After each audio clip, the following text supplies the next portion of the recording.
ஆத்துக்கு பக்கம் ஆத்து சுரக்கிற ஊத்துக்கு பக்கம் யாரோ வச்ச தென்ன இது நம்பி இருக்குது மண்ண இது தானாக வளர்ந்த மரம் பாரம்மா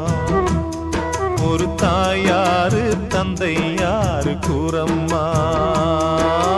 ஆத்துக்கு